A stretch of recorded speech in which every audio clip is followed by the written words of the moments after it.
بسم اللہ الرحمن الرحیم الحمد للہ رب العالمین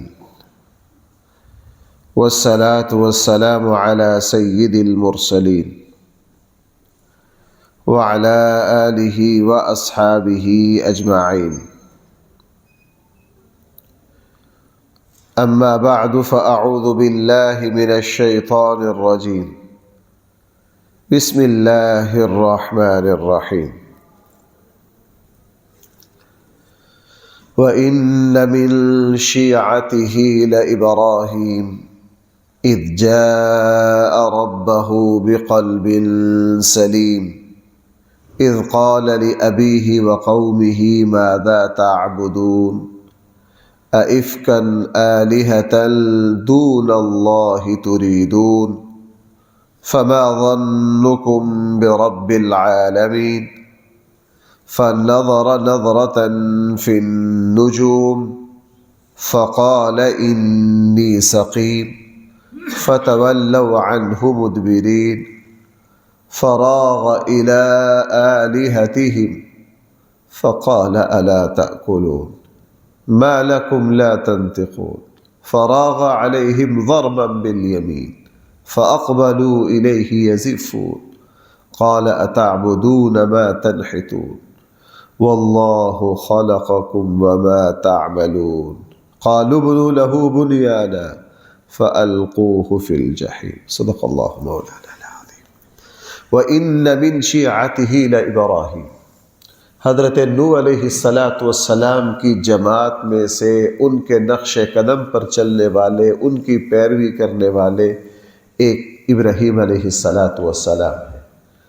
تمام انبیاء علیہ السلام ایک جماعت ہے، اور تمام انبیاء علیہ السلام کا دین ایک ہے۔ تمام انبیاء علیہ السلام ایک دوسرے کے نقش قدم پر چلنے والے ہیں، چونکہ دین میں کسی طرح کی کوئی تبدیلی نہیں ہے۔ ہاں، عمل کی طریقے، عبادات کا طریقہ جس کو شریعت کہا جاتا ہے، وہ ہر نبی کا الگ الگ رہا ہے، حالات، موقع، مزاج، مناسبت کے اعتبار سے۔ دین ہمیشہ ایک رہا ہے۔ دین وہ بنیادی عقائد اور بنیادی باتیں ہیں جن میں توحید ہے، رسالت ہے، مرنے کے بعد کی زندگی ہے، جنت ہے، جہنم ہے، اور اسی طرح بہت سارے گناہوں سے بچنا ہے، مثلا جھوٹ سے، ظلم سے، قتل سے، بے ایمانی سے۔ یہ جتنے بھی منکرات ہیں، یہ تمام شریعتوں میں، تمام نبیوں کے دین میں بالکل ایک جیسے رہے ہیں، ان میں کبھی کوئی تبدیلی۔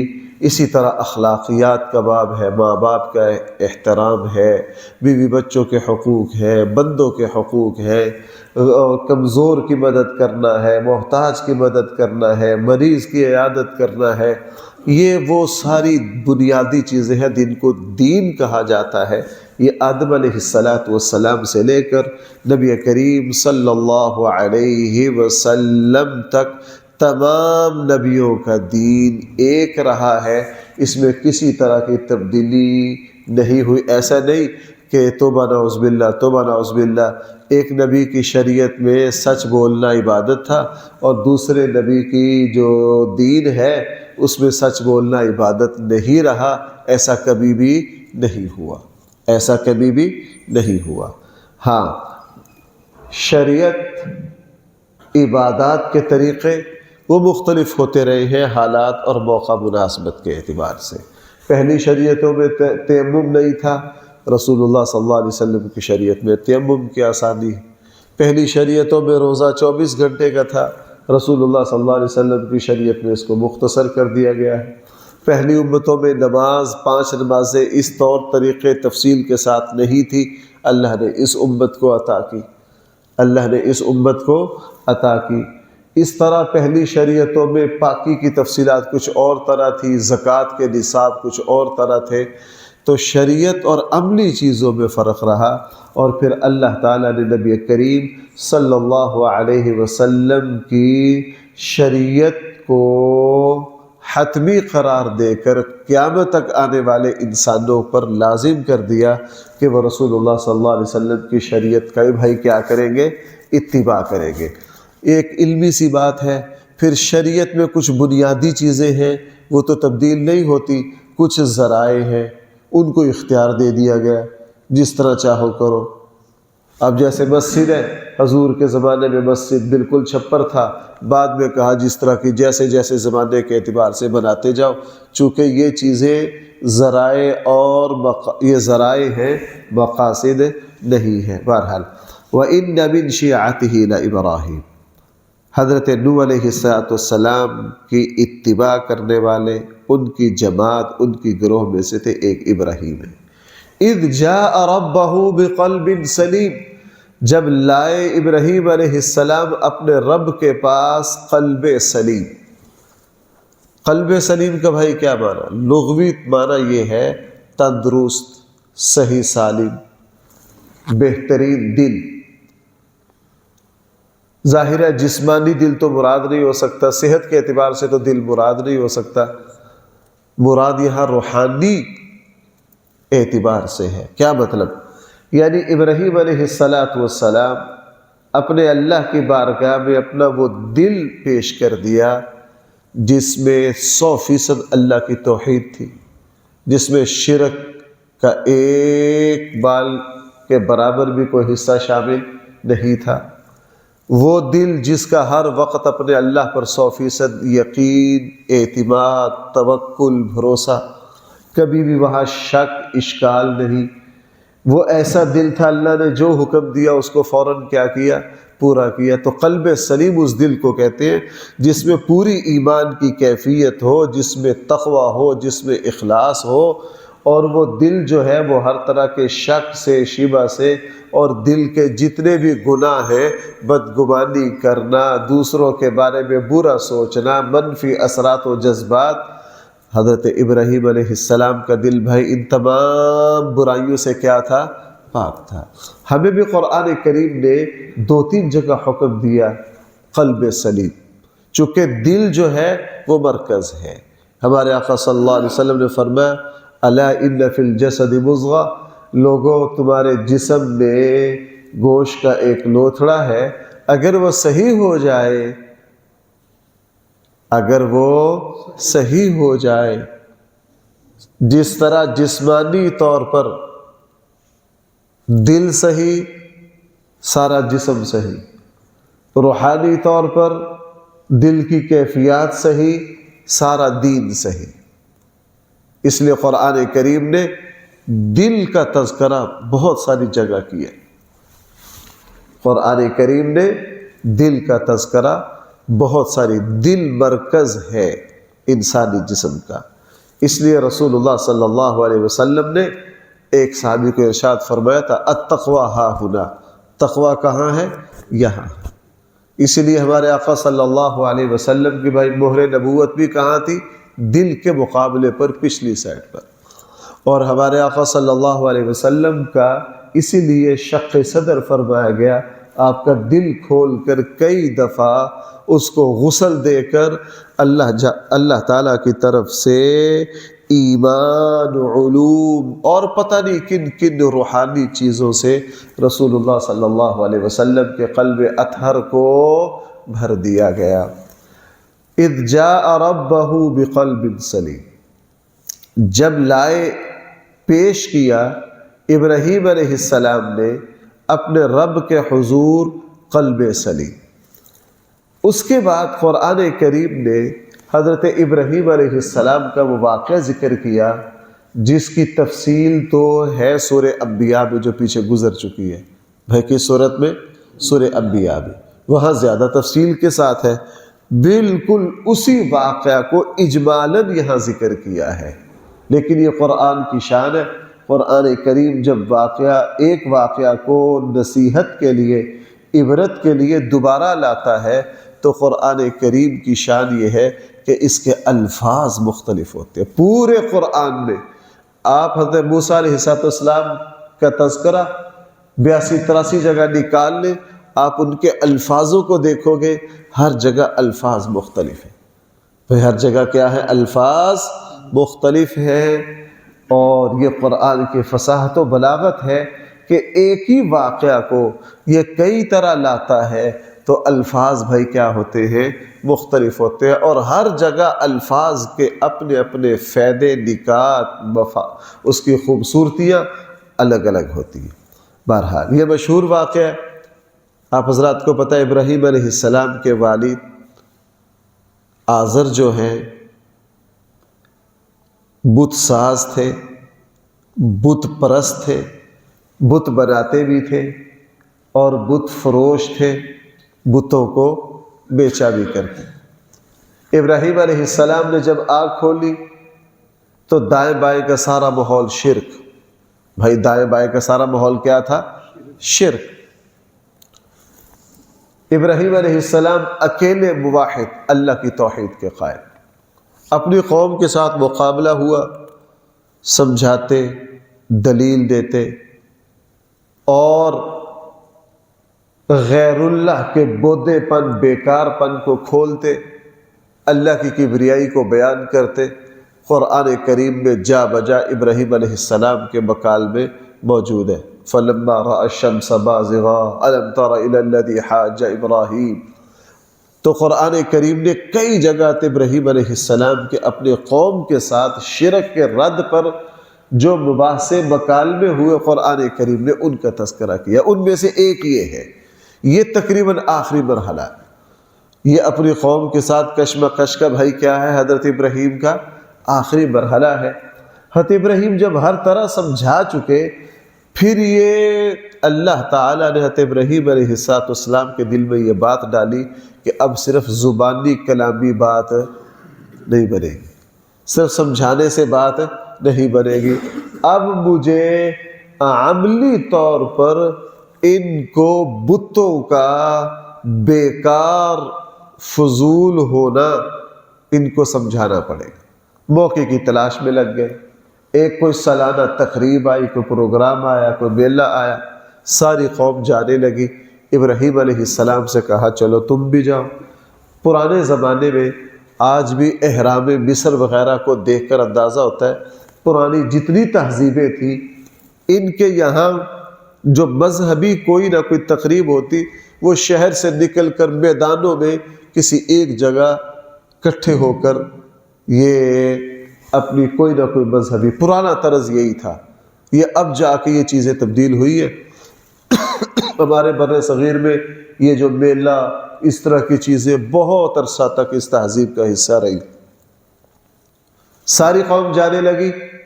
ابراہیم علیہ السلام سے بھی کہا، آپ علیہ السلام نے ایک بہانہ کر دیا، اس کا ترجمے میں آرہا وہاں میں بات عرض کروں گا۔ جب سارے چلے گئے، ابراہیم علیہ السلام وہ شاہی بت خانے میں داخل ہوئے، پہلے ان بتوں سے خطاب کیا، تم بولتے کیوں نہیں، تم جواب کیوں نہیں دیتے؟ اپنے ایمان کی بھڑاس اچھی طرح نکالی، اپنے ایمان کی بھڑاس اچھی طرح نکالی، اور اس کے بعد ان سارے بتوں کو توڑ دیا۔ قوم جب واپس آئی، یہ کام کس نے کیا ہے؟ سب کو پتہ تھا ہم میں یہی نوجوان ہے جو ہمارے بتوں کی کیا کرتا ہے؟ مخالفت کرتا ہے۔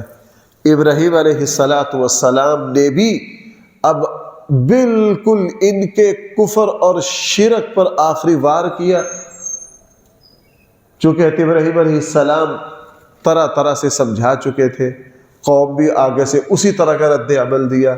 انہوں نے حضرت ابراہیم علیہ السلام پر بھی آخری وار کرنے کا فیصلہ کیا، اور لمبی چوڑی آگ کا انتظام کیا، ابراہیم علیہ السلام کو اس میں پھینکا، اور اللہ تعالیٰ نے سلامتی کے ساتھ ابراہیم علیہ السلام کو بچا لیا، اور پھر ابراہیم علیہ السلام نے وہاں سے بھائی کیا کی؟ ہجرت کی۔ یہ مشہور واقعہ ہے۔ اب ذرا الفاظ دیکھیے، دو چار باتیں جو نصیحت کی ہے۔ واقعہ تو مشہور ہے، یہ ایسا واقعہ ہے ہر مسلمان بچے کو آتا ہے، ہر مسلمان کو اس واقعہ کا پتہ ہے۔ اس میں جو میرے اور آپ کے سیکھنے کی چیزیں وہ میں ساتھ ساتھ عرض کرتا ہوں۔ اذ قال لأبیہ، جب انہوں نے اپنے والد سے کہا، اپنی قوم سے کہا۔ بھائی کس سے کہا؟ اس سے پتہ یہ چلا کہ ایک داعی کو ایک مسلمان کو، ایک اچھائی کے حکم دینے والے کو اپنے گھر والوں کو بھی اچھائی کی دعوت دینی چاہیے۔ حضرت ابراہیم علیہ السلام کس کو دعوت دے رہے ہیں؟ کس سے بحث کر رہے ہیں؟ اور سورہ مریم میں تو پورا وقال میں ہے یا ابتی یا ابتی یا ابتی۔ اپنے والد کے ساتھ 3-4 مقال میں تو قرآن نے ذکر کی ہے حضرت ابراہیم علیہ السلام کے۔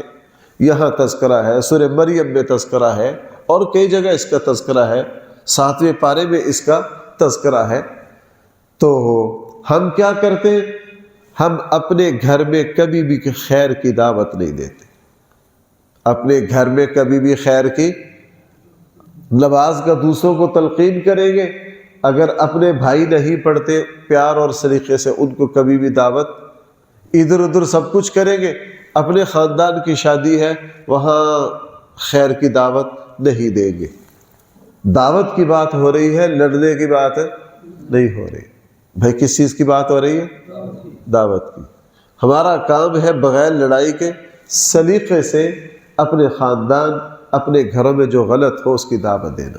اذ قال لأبیہ، جب حضرت ابراہیم علیہ السلام نے اپنے والد اور اپنی قوم سے کہا ماذا تعبدون، تم کن کو پوجتے ہو؟ ائفکا آلہۃ، اپنے گھڑے ہوئے بنائے ہوئے خداؤں کی عبادت کرتے ہو، دون اللہ تریدون، اللہ کو چھوڑ کر ان کی پوجا کا ارادہ کرتے ہو، اپنے ہاتھوں سے بنا کر بھائی ان کو کیا کرتے ہو؟ خود ہی ان کی عبادت کرتے ہو۔ اب آپ دیکھ لیجئے، جہاں ہندوستان میں، سری لنکا میں، جس علاقے میں بت بنتے، بڑی بڑی فیکٹریاں، بڑے بڑے مالدار جو ہے وہ پیسہ دے کے سونے کا بنوا لیتے، اس سے کم مالدار ہے وہ پیسہ دے کے چاندی کا بنوا لیتے ہیں، کوئی تانبے کا بنوائے گا، کوئی پیتل کا بنوائے گا، جو عام غریب ہے بھائی وہ کس کا بنوائیں گے؟ وہ مٹی کا بنوائیں گے۔ یعنی کھیل بنا دیا بھائی، کیا بنا دیا؟ کھیل بنا دیا۔ قرآن یہ کہہ رہا ائفکا آلہۃ، اور خود بنائے ہوئے، خود گھڑے ہوئے۔ فما ظنکم برب العالمین، تمہارا کیا گمان ہے، کیا خیال ہے اس رب کے بارے میں جو سارے جہانوں کو پالتا ہے۔ اس کے بعد جب انہوں نے دعوت دی کہ آج ہمارا سالانہ میلہ ہے، آپ اس میں نکلیے، فنظر نظرۃ فی النجوم، حضرت ابراہیم علیہ السلام نے ستاروں میں دیکھا۔ یہ جب قوم نے دعوت دی نا، ظاہر ہے ان کے والد بھی ہوں گے، سب جب سارے جا رہے تو ابراہیم علیہ السلام کو بھی دعوت دی ہوگی۔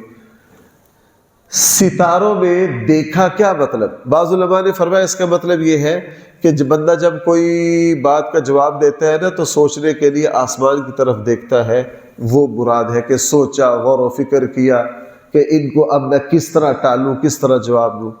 بعض علماء نے فرمایا وہ جو قوم ہے نا، بھائی سمجھنا اس پر بہت بحثیں ہیں یہ کہ حضرت ابراہیم علیہ السلام نے یہ جھوٹی بات کہہ دی، بھائی توجہ ہے ذرا؟ ذرا دیکھیں، فنظر نظرۃ فی النجوم، کس میں دیکھا؟ فقال انی سقیم، اور کیا کہا؟ میں کیا ہوں؟ میں بیمار ہوں۔ قوم کو ٹال دیا، کہہ دیا میں بیمار ہوں، یا مجھے میری طبیعت ناساز ہے، میری طبیعت بوجھل ہے، اور ہو سکتا ہے اس وقت طبیعت بوجھل ہو، بھائی کیا ہو؟ اس وقت طبیعت میں کوئی نہ کوئی مسئلہ، انسان کمزور ہوتا ہے۔ اگر یہ حقیقی معنی مراد لے لیا جائے، اگرچہ کہیں احادیث میں نہیں ہے، لیکن جب حضرت ابراہیم علیہ السلام نے کہا ہے، ہو سکتا ہے اس وقت طبیعت جو ہے وہ بوجھل ہو، ناساز ہو۔ اور چونکہ حدیث میں آ گیا کہ حضرت ابراہیم علیہ السلام نے ان الفاظ کے ذریعے قوم کو ٹالا ہے، قوم کو کیا کیا ہے؟ جب حدیث میں آ گیا اب یہ اشکال ہو گیا کہ جناب یہ حضرت ابراہیم علیہ السلام نے کیا کہہ دیا۔ میں نام نہیں لیتا، ہمارے علاقے کے ایک بہت بڑی شخصیت ہے، میرے دل میں ان کا بڑا احترام ہے، انہوں نے صرف صاف صاف کہہ دیا کہ صحیح بخاری کی یہ جو حدیث ہے یہ غلط ہے۔ یہ کیا ہے بھائی؟ سن لیں میری بات، انہوں نے کیا کہہ دیا؟ وہ حدیث ہی سرے سے کیا ہے، حالانکہ صحیح سند کے ساتھ۔ مسئلہ کیا ہے؟ مسئلہ سمجھنا کچھ بھی مشکل نہیں تھا۔ اب ذرا دیکھیے مسئلہ کیا ہے۔ عربی میں ایک انداز اپنایا جاتا ہے کہ بندہ بعض دفعہ کوئی ایسا لفظ استعمال کرتا ہے، سننے والا اس لفظ کا ظاہر سمجھتا ہے، بولنے والا اس کا کوئی اور معنی لے لیتا ہے۔ ہمارے یہاں اردو میں کہہ دیا جاتا ہے توریہ کرنا۔ کیا کرنا؟ توریہ کرنا۔ مثلا رسول اللہ صلی اللہ علیہ وسلم جس وقت سفر ہجرت فرما رہے تھے، حضرت سیدنا صدیق اکبر ساتھ تھے، سفر کرتے کرتے رستے میں کسی بندے نے پوچھ لیا حضرت صدیق اکبر سے، تیرے ساتھ یہ کون ہے؟ کیا پوچھ لیا؟ تیرے ساتھ کون ہے؟ اس زمانے میں پیدل لمبا سفر اکیلا نہیں ہوتا تھا، کرائے پر رستے دکھانے والے بتانے والے ملتے تھے، ان کو پیدل کچے رستے زبانی یاد ہوتے تھے، ان کو بڑی پہچان ہوتی تھی۔ عربی میں اس کو کہا جاتا تھا ہادی۔ ہادی کا لفظی معنی ہوتا رستہ دکھانے والا۔ وہ ہادی کرائے پر ملتے تھے۔ بھائی وہ ہادی کس طرح ملتے تھے؟ آج کل کے زمانے کا یہ جو میپ ہے نا، یہ نیٹ پہ لگا لیتے، وہ اس زمانے کے یہی تھے۔ اب رسول اللہ صلی اللہ علیہ وسلم ساتھ ہے، کسی نے صدیق اکبر سے پوچھ لیا کہ یہ تمہارے ساتھ کون ہے؟ اب اگر صدیق اکبر بتا دے تو خطرہ ہے، چونکہ ہجرت ہے، مکہ کے لوگ تلاش کرتے پھر رہے۔ تو صدیق اکبر نے اس بندے سے فرمایا یہ میرے ساتھ ہادی ہے۔ کون ہے؟ ہادی کا معنی؟ اور نبی بھی کون ہوتا ہے؟ اب صدیق اکبر نے اس بندے کو یوں کہہ لیجئے سمجھانے کے لیے، اس بندے کے ہاتھ میں تو وہ معنی پکڑا دیا جو عوامی معنی تھا راستے بتانے والا، اور خود شرعی معنی لیا کہ یہ ہادی ہے، اللہ کی طرف، جنت کی طرف مجھے کیا دکھانے والے ہیں۔ اور حضور علیہ السلام خود بھی اس پر عمل فرماتے۔ آپ علیہ السلام نے جب کسی قوم پر حملہ کرنا ہوتا نا، اگر وہ قوم یہاں سے مشرق میں آباد ہے نا، تو رسول اللہ صلی اللہ علیہ وسلم راستہ کی معلومات مدینہ میں لے رہے ہوتے مغرب کی۔ بھائی سمجھ رہے ہیں میری بات؟ تاکہ کسی کو پتہ نہ چلے کہ میں نے حملہ کدھر کرنا ہے۔ اور کبھی اللہ کے نبی اس طرح کرتے، بھائی دیکھنا، مدینہ سے نکلے، چونکہ مدینہ میں منافق تھے، اور منافق جو تھے وہ مخبری کیا کرتے تھے کافروں کی۔ اللہ کے نبی نے مشرق میں ایک قوم پر حملہ کرنا ہے، مدینہ سے لشکر لے کر نکلے ہیں مغرب کی طرف۔ بھائی کدھر؟ مغرب کی طرف۔ اب مدینہ کے منافقوں کو پتہ یہ چلا کہ اللہ کے نبی کدھر گئے ہیں؟ مغرب میں۔ 7-8 کلومیٹر 10 کلومیٹر مدینہ سے دور جا کے نا، وہ کون سا موبائل کا زمانہ تھا، رابطے کا زمانہ تھا، پھر رستہ بدل کے اوپر سے جدھر جانا ہے ادھر چلے جاتے۔ اور مدینہ کے منافقوں کو کوئی پتہ نہیں ہوتا تھا، وہ سمجھ رہے ہوتے تھے کہ حملہ کرنے کدھر گئے، اور حملہ کر رہے ہوتے تھے کدھر۔ یہ ایک تدبیر ہے بھائی، یہ کیا ہے؟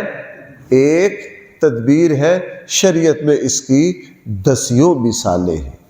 بہرحال یہ ایک تدبیر کی حضرت ابراہیم علیہ السلام نے قوم سے جان چھڑانے کی، تاکہ میں ان کے ساتھ یہ شرکیہ میلے میں نہیں جانا چاہتا، اور پیچھے سے ان کے بتوں کا علاج کرنا چاہتا ہوں۔ اس لیے انہوں نے کہا انی سقیم، میری طبیعت بھاری ہے، یعنی تم یہ جو حرکتیں کر رہے ہو نا، ان کو دیکھ کر میرا دل بیزار ہے۔ کیا ہے جی؟ میرا دل بیزار ہے۔ اس لیے فرمایا فقال انی سقیم، تم جاؤ، میری طبیعت بوجھل ہے۔ انشاءاللہ اگلی آیت سے اللہ نے توفیق دی تو کل۔ الحمدللہ رب العالمین، والصلاة والسلام علی سید المرسلین وعلی آلہ واصحابہ اجمعین۔ ربنا آتنا فی الدنیا حسنہ وفی الآخرة حسنہ وقنا عذاب النار۔ صلی اللہ تعالی علی خیر خلقہ سیدنا مولانا محمد وآلہ واصحابہ اجمعین برحمتک یا رب۔ ہمارے جو واش روم ہے نا وہ خراب ہو گئے، کاریگروں نے بنائے